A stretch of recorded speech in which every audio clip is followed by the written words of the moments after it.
Narito na ang Best Newscast sa 24th KBP Golden Dove Awards. Bonbon Network News. And the KBP Golden Dove for Best Radio Newscast at Metro Manila goes to Bonbon News, DWSM, Star FM, Bonbon Radio. At ngayon, ang inyong tagapagbalita. Magandang tanghali, Pilipinas. Sa numang oras sa buong mundo, narito ang Bonbon Network News Noontime Edition, araw ng Lunes, Marso 9, 2020. Sa ulo ng ating mga balita.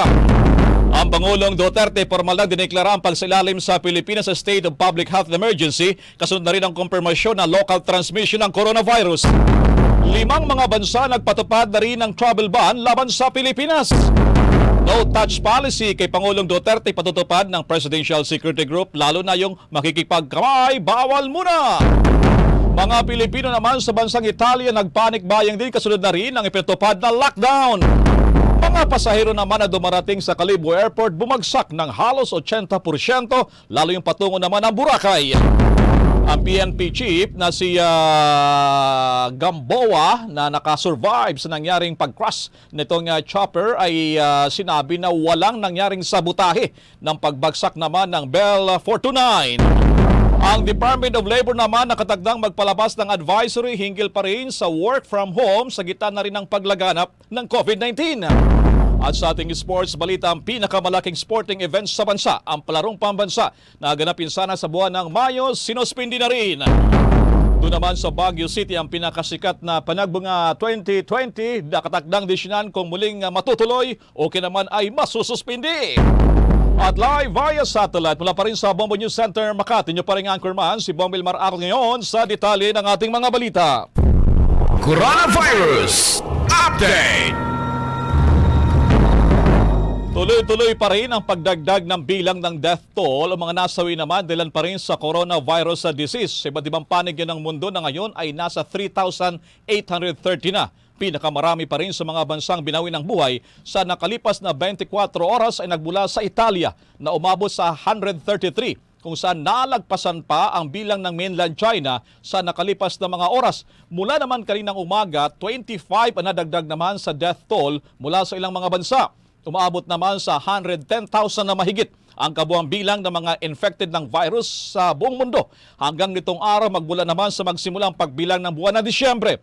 Lumalabas na merong pagtaas ng halos 4,000 ang mga bagong pasyente mula kahapon, araw ng Linggo. Nasa mahigit 37,000 o 86% naman sa mga nahawa ay nasa mild condition, habang mahigit sa 5,000 o halos 6,000 o 14% naman ang nasa serious o nasa critical na kondisyon. Samantala naman mga kaibigan, dumami naman ang nakarecover o gumaling na mga pasyente. Mahigit nasa 66,000 matapos sumailalim naman sa gamutan at quarantine procedures. Doon muna tayo sa Palasyo ng Malacanang, mga kaibigan. Ang Pangulong Duterte ay naglabas na rin ng kanyang deklarasyon sa gitna na rin itong pagtuloy na paglaganap ng COVID-19, lalo na sa iba't ibang panig ng mundo at maging sa bansa na meron ng 10 ang kumpirmado. May detalye pa si Bombo Raymond Tinasa. Bombo Elma, nilabas na ng Malacanang ang Proclamation number 922 na nagdeklara ng State of Public Health Emergency sa buong bansa kaugnay sa banta ng COVID-19. Ito ay pirmado ni Pangulong Duterte ngayong araw, March 8, na kapaloob sa proklamasyon na kasunod ito ng kumpirmasyon sa unang kaso ng localized transmission ng COVID-19 sa bansa at batay sa rekomendasyon na rin ni Health Secretary Francisco Duque III. Ang outbreak umano ng COVID-19 ay sa umanong emergency situation na banta sa national security at nangangailangan ng pagtugon ng buong gobyerno. Sa press conference naman sa Malacanang ay sinabi ni Secretary Duque na layunin ng naturang deklarasyon, una, siyempre, para mapacilitate ang access ng funding, lalo na yung mga local government units at yung pagpapabilis ng procurement process, mandatory reporting. Ito daw ay crucial, lalo na sa mga lahat ng health facilities, kabilang na ang mga private hospital, kaugnay sa ginagawa nilang intensified surveillance at yung mandatory quarantine at yung pagpapalakas at pag-authorize sa Department of Health, DTI, na magpatupad ng freeze sa lahat ng mga crucial materials na may kinalaman sa pagtugon sa COVID-19 para daw hindi pagsamantalahan ng mga negosyante, Bombo Elmar. At sa ngayon, sa press conference din ay sinabi ni Secretary Duque na proactive ang kanilang ginagawang contact tracing sa mga nakasalamuha ng yung 10 kumpirmadong COVID-19 patients.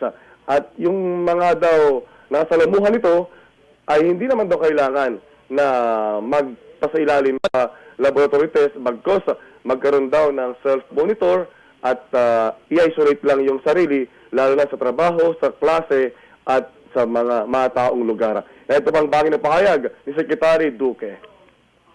Upon confirmation of local transmission, we are already in door 4 of our response framework. Because we have anticipated the need to and thus have coordinated closely with the NDRRMC. This was agreed upon during the 6th Interagency Task Force. As such, door 4 corresponds to Code Red. The main triggers for entering door 4 is at least one documented case of localized transmission and will continue while there is a sustained human-to-human or community transmission. Let me clarify that all others who have visited places frequented by confirmed cases of COVID-19 are not required to seek medical consultation and subject themselves to COVID-19 laboratory testing. They are advised to self-monitor and if with symptoms, consult health center or rural health units for appropriate management. Samantala, Bombo Elmar, sa kabila naman ng patuloy na pagtaas ng bilang ng mga nagpopositibo sa COVID-19 sa nasa 101 na bansa na, ay inihayag naman ni Dr. Ravindra Abhyang Singhe ng World Health Organization representative sa Pilipinas na kayang-kaya daw i-control ang pagkalat ng virus at mapigilan na maging global pandemic. Kanya ring pinuri ang Department of Health na excellent daw ang ginagawang surveillance at risk assessment at ang kanyang payo sa mga may respiratory symptoms ay huwag pumasok sa trabaho, sa paaralan at mga pampublikong mga lugar. Narito naman ang bahagi na payag ni Dr. Rabi. We have passed a very somber moment over the weekend. Not only did we pass the 100,000 cases that have been confirmed globally, but we also acknowledge now that more than 100 countries have confirmed COVID cases. These are significant milestones in the battle against coronavirus disease, and WHO reiterates that we can still control the spread of this disease and prevent it from becoming a global pandemic. Samantala, dumalo rin sa press briefing sa Malacanang, Bombo Elmar, itong si Undersecretary Benito Bengzon ng Department of Tourism, kung saan ay kanya sinasabi nga na napakalaking hamon talaga sa tourism industry itong COVID-19 at marami yung mga nagtatrabaho sa sektor na ito ang apektado. At meron silang mga paalala at pagkikayat sa mga hotel owners at mga resorts na mag-offer daw ng 30 to 70% discount sa kanilang regular rates para makahikayat ng mga turista at maging competitive sa ibang bansa sa Asia region, Bombo Elmar. At ito rin si Assistant Secretary Ed Meñez ng Department of Foreign Affairs ay nagbigay din ng kanilang mga reports, ginagawa ng ating mga post o mga embahada sa iba't ibang bansa na mayroon ng mga positibo ng COVID-19.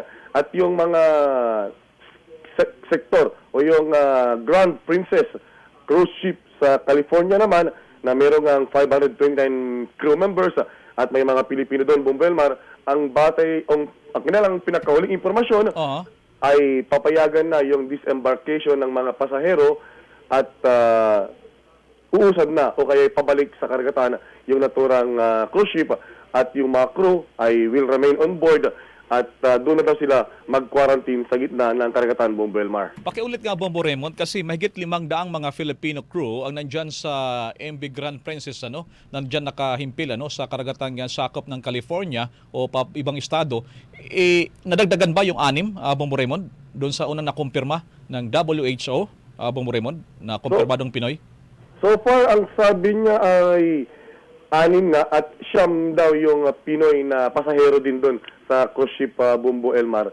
At yun nga, pababain yung mga pasahero lamang, pero yung lahat ng mga crew daw ay kasama pa rin sa onboard dahil sila ay bibiyahe rin at doon na mag-quarantine sa gitna ng karagatan Bombo Elmar. Okay, Bombo Raymond, I understand, may pulong dyan itong interagency task force. Anong ginagawang hakbang dito, desisyon at reaksyon ng Malacanang alam sa task force, Bombo Raymond, sa seri ng mga pagkansila ng klase ng mga estudyante natin at ibang malalaking mga events sa bansa, Bombo Raymond? Well, ang sabi ni Secretary Duque ay kanilang nirerespeto yung mga desisyon na ito, na lalo ng mga local government units na magsuspinde ng klase at yung mga organizers ng mga events Bombo Elmar. At mamayang hapon din ay meron silang ilalabas sa DOH. May press con din mamaya Bombo Elmar, sa Department of Health.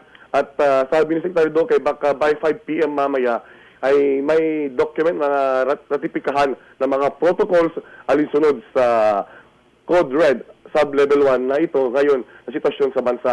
At yun din, yung exact na mga lugar, yung mga cities sa Metro Manila na mayroong nag-positive na COVID-19 dahil ang dami daw mga naglalabasan na ibang mga bayan. So, para daw iplansya daw nila mamaya at i-finalize yung ilalabas yung official list sa kanilang press con din sa DOH mamaya, Bombo Elmar.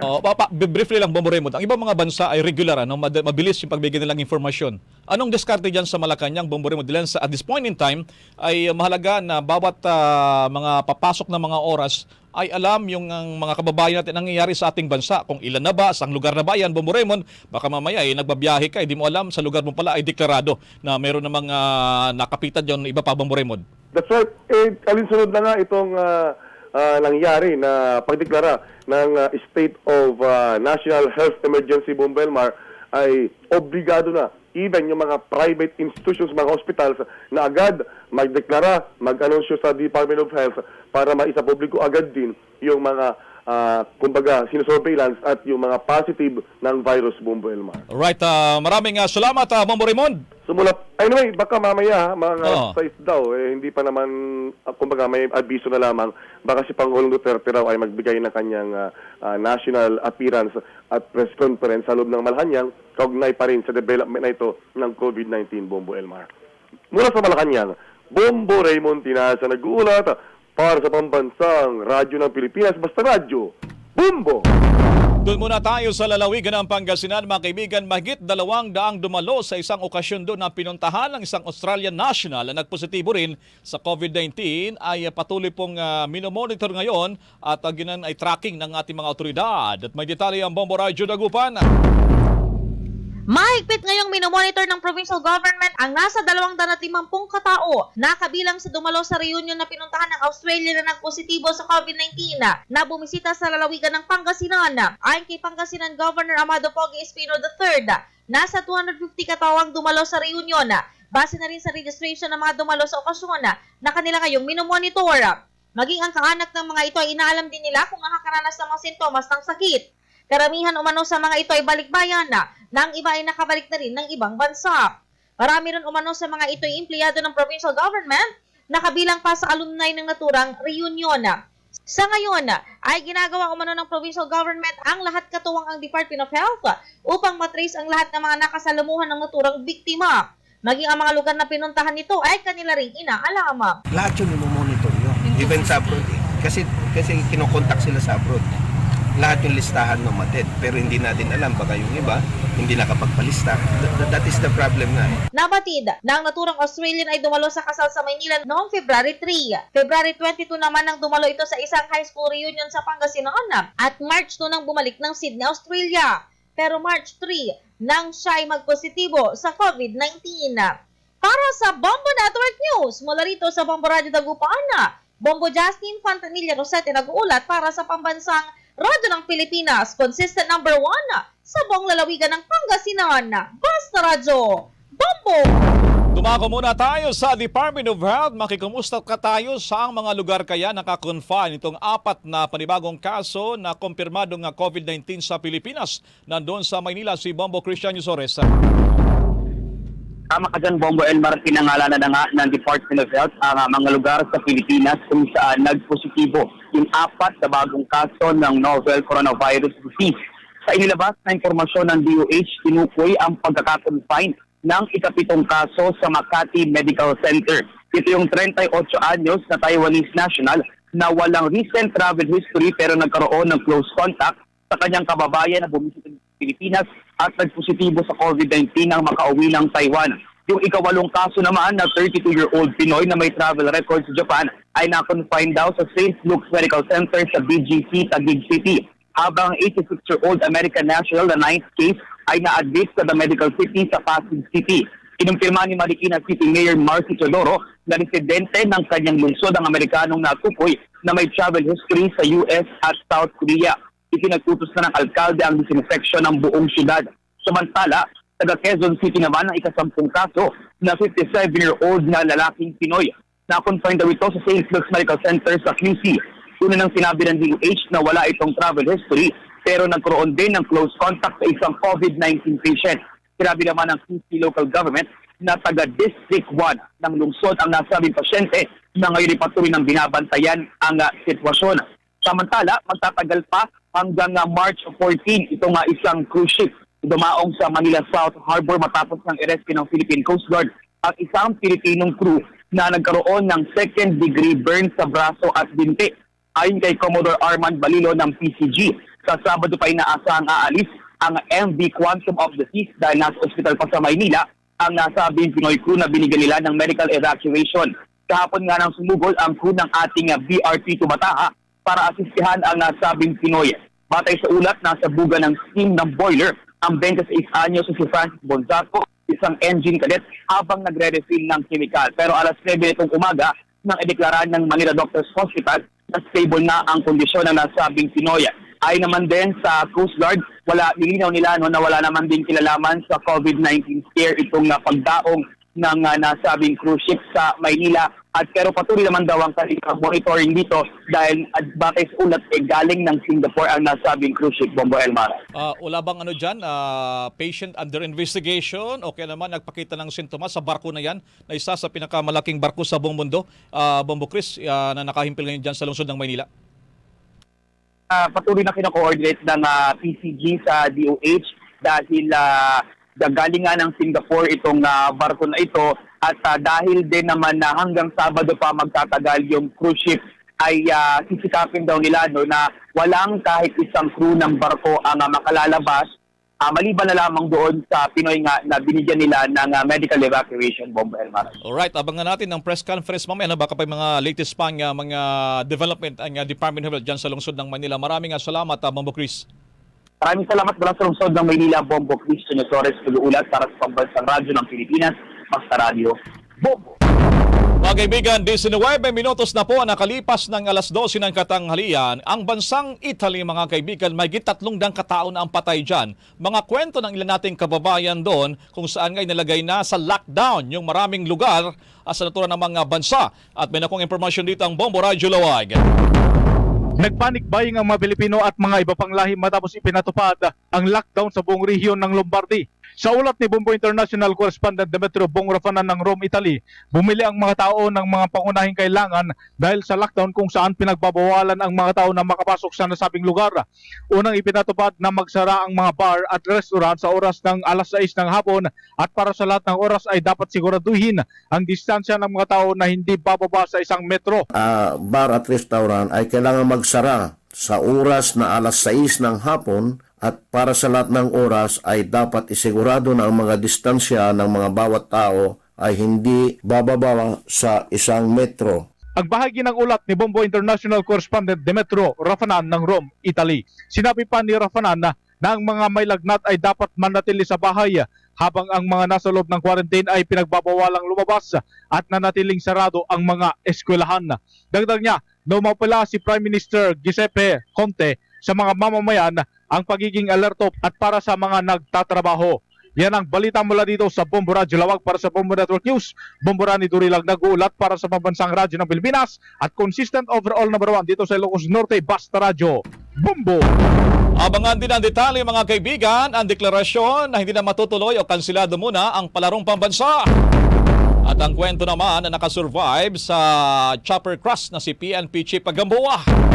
Samantala muna, ipairal daw ng Presidential Security Group o PSG ang no-touch policy kay Pangulong Rodrigo Duterte. Sinabi ng PSG Commander na si Colonel Jesus Durante III. Ito na pagkasunduan sa Emergency Contingency Meeting kagabi sa Malacanang bilang tugon na rin sa coronavirus disease. Ayon dito kay Colonel Durante, sinumang personalidad, dignitaries o mga politiko, pati na ang mga PSG personnel na lalapit sa presidente ay sasailalim sa matinding screening at testing sa anumang uri ng sakit na may kaugnayan sa COVID-19. Patuloy naman umunong i-assess ng Presidential Security Group o mga close and security ng Pangulo ang pagtitipon kung saan magsisilbing guest of honor o speaker ang Pangulong Duterte at kakansilahin kung may pangangailangan para matiyak ang kaligtasan, kalusugan ng punong ehekutibo maging ng mga attendees. Patuloy din niyang ipatutupad ang health protocols or preventive measures sa buong Malacanang Complex kung saan sumasilalim sa thermal screening o scanner ang sinumang pumapasok doon sa palasyo. Maki-update naman tayo mga kaibigan sa sitwasyon ng mga turista sa pumapasok po sa Kalibo Airport, lalo na patungo po sa ating isla ng Boracay. May detalye ang Bombo Radyo Kalibo. Bumagsak ang bilang ng mga pasaherong dumarating at umaalis sa Kalibo International Airport dahil sa banta ng coronavirus disease sa COVID-19 noong nakaraang mga araw. Ayon kay Engineer Eusebio Monserrate Jr., Manager ng Civil Aviation Authority of the Philippines o Kapaklan, halos 80% ng mga pasahero ang nawala bawat araw. Maliban niya sa mga international flight, apektado rin ang mga domestic flight. Subalit may isang airline company na nagpasya na imbis kansilahin ang lubusan ng kanilang biyahe sa Incheon, South Korea, ay babawasan na lamang ito. Sa kabilang dako, sinabi pa nito na lalo nila hinigpitan ang pag-monitor sa mga pasaherong dumarating sa paliparan na maliban sa handheld thermal scanner, obligado may itong mag-fill up sa health declaration card, lalo pa at may naitala ng kaso ng local transmission ng sakit sa bansa. Ang atong pasahero nag-reduce up to 80%. Okay. Jutay na lang gid ang aton ng mga pasahero. Tanang yung pagpanganda, kaya ginapatigayon naton diri sa aton paluparan. Para sa Bombo Network News, Bombo Merani na lang ang espasyo nag-uulat para sa pamansang radyo ng Pilipinas at consistent number 1 sa Clan Basta Radio, Bombo. Ang PNP Chief na survivor sa chopper crash ay may kwento, may detalye mula sa Campo Crame, si Bombo Nali Soberano. Pinawin ni PNP Chief General Archie Francisco Gamboa ang haka-haka na sabotahe o sinadya ang nangyaring pagbagsak ng Bell 429 chopper ng Huwebes kung saan sakay si Gamboa at 7 pang opisyal ng PNP. Ayon kay PNP Chief, hindi siya naniniwala na may nagsabotahe sa insidente at walang matinong tao na gagawa nito. Para kay Gamboa, aksidente ang nangyari. Pero hiling ni Gamboa na hinihintayin na lamang ang resulta ng investigasyon ng SITG Bell 429 sa pamumuno ni Lieutenant General Guillermo Elazar. Anya, hindi pa siya nagbigay ng kanyang opisyal na pahayag sa SITG. Lahat ng sakay ng chopper ay kukuha ng pahayag. Nasa maayos na kalagayan na ang mga nakangumpay ngayon, kabilang ang 2 piloto at isang crew. Bumubuti na rin ang kondisyon ni Major General Jovic Ramos at Major General Mariel Magaway na nasa ICU ng Asian Hospital. Ang tinig ni PNP Chief General Archie Francisco Gamboa. Of course, yung sabotage sinadya, I don't believe so. No, ako personally convinced ako, nandun ako sa loob ng helicopter. Nobody in his right mind, even what kind of interest he has in his mind, would do that. So that's why ang general term lang na aksidente is hindi yung sinadya ng kahit sino naman siguro doon sa involved. Ako, I strongly believe na walang sabotahe doon. It is also vital, no? The SITG haven't got my official statement yet, but we're planning, my instruction to SITG is to get all the statements of all the passengers inside and even doon sa labas, no? People from 4A, people from Highway Patrol, because although it's quite painful that it has to pass this way, on the brighter side of it, we will be learning a lot of lessons here. Nagbabala naman si Gamboa sa kanilang hanay hinggil sa internal cleansing program ay ito'y makaraang mahuli na ang hepe ng Argao Municipal Police Station sa Cebu na ginawang girlfriend ang isang babaeng kanilang nahuli dahil sa illegal drugs. Kapwa niya tinatulog sa kanyang tanggapan ang dalawang babaeng detainee. Ayon kay Gamboa, mahigpit ang bilin sa kanila ni Pangulong Duterte hinggil sa paglilinis ng kanilang hanay. Base sa kanilang statistics, 6 na pulis ang natatanggal sa serbisyo bawat araw dahil sa paglabag. Pakinggan natin muli si PNP Chief Archie Gamboa. At ito, may dalawang matigas ang ulo. So, gusto nyo sumama doon sa 6%. And just a very fair warning again to everyone. Sinasabi ko na, overemphasized by the President, that internal cleansing is very important. We should not only be doing that, no? How would you appear clean if you're using PDLs as your driver? And policemen are not supposed to be in love with PDLs. Si PNP Chief General Archie Francisco Gamboa. Mula Campo Crame, Bombo Anali, Montaño Soberano nag-uulat para sa Pambansang Radyo ng Pilipinas. Basta Radio, Bombo. 26 minutos na po nakalipas ng alas 12 ng katanghalian. Ang oras po sa atin ng Dunkin' Donuts. Yung Department of Labor meron daw ilalabas na advisory hinggil naman sa panukalang work from home sa gitna na rin ng pananalasa o pagkalat pa nitong COVID-19. May detalye ang Bombo Radyo Kawayan.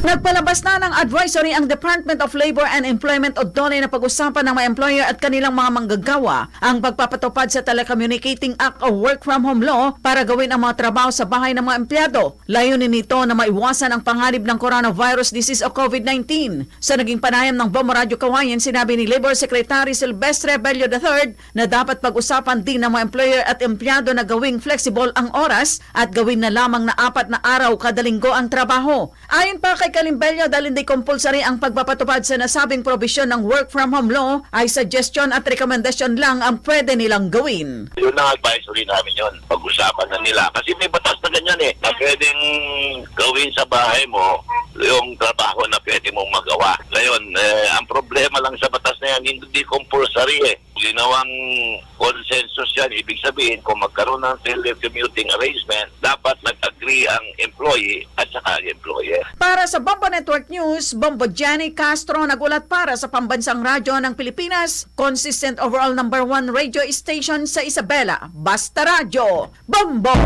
Sa lungsod ng Maynila, mga kaibigan, makikumusta naman tayo sa ginagawang hakbang doon ng tanggapan po ng kanilang alkalde. Nandun si Bombo Gerald Olip. Matapos niyang itaas ng Department of Health ang Code Red sa Level 1 ay dito sa Pilipinas ay agad umaksyon ang pamahalang lungsod ng Maynila para maiwasan ang pagkalat ng coronavirus disease 2019 or itong COVID-19. Ayon kay Manila Mayor Isko Moreno, agad umanong nagtayo ngayon ang Manila LGU ng Manila Center for Infectious Diseases or itong MCID. Ito ay bilang paghahanda sa posibilidad na paglobo ng bilang ng mga biktima ng nasabing sakit. Ang MCID ay matatagpuan sa ika-10 panapag ng Santa Ana Hospital at dito ay tatauhan ng 6 na pinakamagagaling na infectious disease doctor sa Maynila. Maaari ring gamitin ang MCID sakaling kapusin ng kwarto ang Research Institute for Tropical Medicine o itong RITM na siyang pangunahing takbuhan ng mga positibo sa COVID-19. Ang bawat kwarto ay may sariling CR, isang kama, drawer at air condition din na ito. Mayroon ding MCID na changing rooms at decontamination rooms na may personal protective equipments, gaya na lang ng goggles at face mask para sa mga health workers. Ayon kay Moreno, nakatagdang bumili ang pamahalang lungsod ng iba pang medical equipments sa oras na lumala ang sitwasyon hinggil pa rin sa COVID-2019. Para sa Bombo Network News, Bombo Gerald D. Ulet para sa Pambansang Radyo ng Pilipinas, Basta Radio, Bombo! Samantala mga kaibigan, doon muna tayo sa Iloilo. Abay, masalimuot pa rin yung issue po doon sa pagitan itong Panay Electric Company at More Power. Yung mag-supply po ng elektrisidad dyan sa Iloilo na masalimuot po itong kanilang kinakarap na legal na problema. At may follow-up dito ang Bombo Radio Iloilo. Tiniyak ng pamunuan ng Panay Electric Company na susundin nila ang iniutos ng korte na respetuhin ang addendum sa writ of possession hinggil sa expropriation case ni sinampa ng More Electric and Power Corporation. Ito ay kasunod ng huling desisyon ni Honorable Emerald Contreras, presiding judge ng Branch 23 ng Ramon Avansania Hall of Justice, matapos ang sinagawang hearing sa eksklusibong panayam ng Bombo Radyo Iloilo kay Marcelo Cacho, Administrative Manager ng PECO. Sinabi nito na business as usual pa rin ang kanilang tanggapan. Ayon kay Cacho, kasabay ng muli nilang pag-take over ng operasyon bilang electric power distributor sa lungsod ng Iloilo, susundin nila ang addendum sa writ of possession. Ani Cacho, kasama na dito ang pagtanggap ng writ sa peaceful manner, paglagay ng mga personnel ng More Power na magbabantay sa mga substation, subalit nararapat na ang operasyon ay pamumunuan pa rin ng PECO personnel, pagpapanatili ng status quo ng operasyon, pagpasigurado na walang PECO personnel na mawawala ng trabaho, pagpasigurado na ang mga properties sa category B ay na-identify, pagsusumitin ang dalawang kampo ng timeline ng kanilang transition period, accounting, turnover ng record ng mga consumer, dokumentaryo ng may kinalaman sa operasyon, inventory ng personal properties sa ilalim ng category A at inventory ng real properties. Just as we have been saying this entire week, that PECO should still be in operation. We are still in operations, and again, I have been saying business as usual. Si Mr. Marcelo Cacho, yan ang ulat mula dito sa Bombo Radyo Iloilo. Ito si Bombo Jasmine Ray para sa Pambansang Radyo ng Pilipinas, consistent overall number 1 sa Iloilo. Basta Radyo, Bombo! Samantala, pinayuhan po ng Department of Foreign Affairs ang publiko na maging mapagmatsyag sa gitna nga na rin ng pagkakaroon ng local transmission na ng coronavirus disease sa Pilipinas. Sa press briefing ngayon sa Malacanang, iniulat ni DFE Assistant Secretary Ed Menes, dapat yakin na hindi na kukuha lamang ng mga impormasyon tungkol sa COVID-19 sa pamagitan o dapat ay mga verified sources. Kung ito, 5 pang mga bansa nagpatupad din ng travel ban. Samantala ay inanunsyo nga rin ng kalihim ang mga bansa na kung saan ay meron mga kumpirmadong Pinoy na dinapuan din ng deadly virus. 4 na sa Hong Kong, 3 mga Filipino sa Singapore, 2 sa United Arab Emirates, 80 crew ng Japan o itong cruise ship na naunang na-admit at kung saan nga ay nakarecover na dito yung iba. Ang iba dito ay nabalik na sa Pilipinas, lalo na yung 21 at 2 nga dito sa may bahagi naman ng Lebanon. Narito pang pahayag ng DFA. The DFA issued an advisory on the temporary travel ban imposed by the Kingdom of Saudi Arabia on the Umrah visa holders and on tourist visa holders. It was also clarified that Filipinos who hold visas for employment, work visit, business visit, and family visit are still allowed entry into the Kingdom of Saudi Arabia. We also issued an advisory on the restrictions by the Kuwaiti government from travel from the Philippines for a period of 1 week. As a result of that, we did receive reports and confirmed that a number of Filipinos who were en route to Kuwait were subsequently stranded in transit airports like in the United Arab Emirates and in Qatar.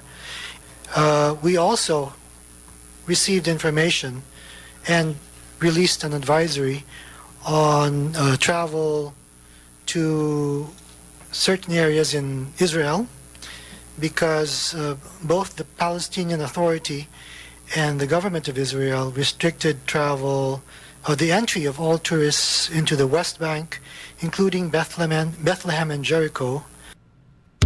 Bombo Sports News.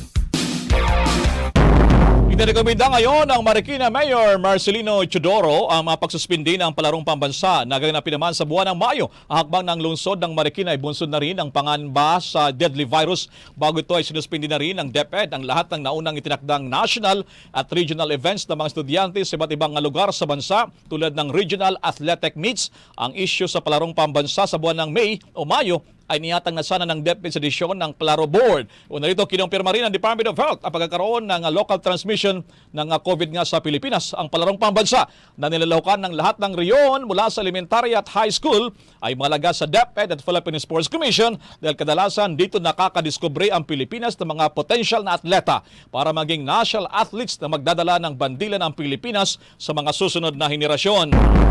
Ang DepEd mga kaibigan ay nag-abiso rin na tuloy-tuloy pa rin naman daw yung ginaganap na National School sa press conference dyan sa Tuguegarao City. Sa ulat ng Bombo Radio Tuguegarao, may higit 7,000 mga estudyante ang nagtipon-tipon ngayon dyan sa Tuguegarao City. Kaugnay po naman ng Campus Journalism. Dahilan sa patuloy na paglalapo ng coronavirus sa iba't ibang dako ng mundo at maging sa Pilipinas ay nagkaroon na rin ng local transmission. Ang Bombo Radio Philippines ay muli nag-iimbita na samahan niyo po kami sa ating panalangin at narito ang ating Oratio Imperata. God our Father, we come to you in our need to ask your protection against the 2019 coronavirus disease that has claimed lives and has affected many. We pray for your grace for the people tasked with studying the nature and cause of this virus and its disease, and of stemming the tide of its transmission. Guide the hands and minds of medical experts that they may minister to the sick with competence and compassion, and of those governments and private agencies that must find cure and solution to this epidemic. We pray for those afflicted. May they be restored to health soon. Grant us the grace to work for the good of all and to help those in need. Grant this through our Lord Jesus Christ, your Son, who lives and reigns with you in the unity of the Holy Spirit, God, forever and ever. Amen. Amen. Marami pong salamat sa ating mga kabombo at Star Nation dyan sa Luzon, Visayas at Mindanao. Yan ang kabuuan ng ating mga pagbabalita. Balikan ko lamang ating mga headlines. Ang Pangulong Duterte formal lang dineklara ang pagsailalim sa Pilipinas sa State of Public Health Emergency. Kasunod na rin ang kumpirmasyon na local transmission ng coronavirus. 5 mga bansa nagpatupad na rin ang travel ban laban sa Pilipinas. No-touch policy kay Duterte, patutupad din ang Presidential Security Group, lalo na yaong makikipagkamay, bawal muna. Ang Department of Health tinukoy rin ang mga lugar kung saan ang 4 na bagong kaso ng COVID-19 sa Pilipinas. Mga Pilipino naman sa bansang Italy nagpanic buying, din naman si pinatupad na lockdown. Mga pasahero naman sa Kalibo Airport, lahat ng bumiyahe naman patungo naman ng Boracay bumagsak ng halos 80%. Ang PNP chief na si General Gamboa na nakasurvive sa nangyari namang chopper crash ay iginiit na walang nangyaring pagsabotahe sa pagbagsak ng kanilang sinakyang helicopter. Ang Department of Health nagpalabas na rin ng advisory o nakatagdang magpalabas single pa rin sa work from home sa gitna na rin ng paglaganap ng COVID-19. Sa sports balita naman, ang pinakamalaking sporting event sa Pilipinas, ang palarong pambansa nagaganapin naman sa buwan ng Mayo, sinuspindi na rin ang lungsod ng Marikina. At maging yung gaganaping panagbunga 2020 dyan sa Baguio City, nakatagdang magkaroon ng desisyon kung itutuloy pa rin yung pinakasikat naman na kanilang event dyan po naman sa Baguio City. Live nationwide, worldwide, mula sa Bombo News Center Makati, nyo pa rin ang Anchorman. Ito si Bombel Maracol para sa pambansang radyo ng Pilipinas. Basta Radyo, Bombo! At sumainyo ang kalipunan ng maiinit at pangunahing mga balita sa Bombo Network News. Hatid sa inyo ng pambansang radyo ng Pilipinas. Bombo Radio Philippines. Pa! Radyo Bombo!